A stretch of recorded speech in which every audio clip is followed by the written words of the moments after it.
বহুল আলোচিত চিন্ময় কৃষ্ণ দাস ব্রহ্মচারীকে সুনির্দিষ্ট অভিযোগের পরিপ্রেক্ষিতে ইসকনের আন্তর্জাতিক শিশু সুরক্ষা কার্যালয় সাময়িক নিষেধাজ্ঞা দিয়েছিল। গত বছরের ৬ অক্টোবর ইসকনের যুক্তরাজ্যস্থ ইসকনের সিপিটি থেকে জারিকৃত এক চিঠিতে এই নিষেধাজ্ঞা দেওয়া হয়েছিল। চিঠিটি বাংলা আউটলুক নামের একটি অনলাইন গণমাধ্যমের হাতে আসে। সেই নিষেধাজ্ঞা এখনও প্রত্যাহার হয়নি বলে সংগঠনটির পক্ষ থেকে জানানো হয়েছে। চিঠিতে বলা হয়, চট্টগ্রামের হাটহাজারীর পুণ্ডরিক ধামের অধ্যক্ষ চিন্ময় কৃষ্ণ দাসের উপর সাময়িক নিষেধাজ্ঞা আরোপ করেছে ISKCON international child protection office. এই নিষেধাজ্ঞা অবিলম্বে কার্যকর হবে।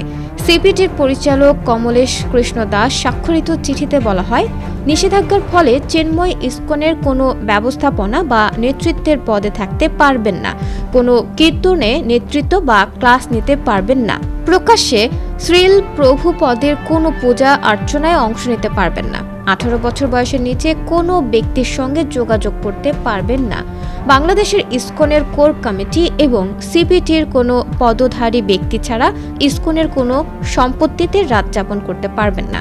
চিঠি পাওয়ার 10 দিনের মধ্যে এই নিষেধাজ্ঞা কার্যকর করতে বলা হয়, আর কার্যকর করে তাৎক্ষণিকভাবে জানাতেও বলা হয়।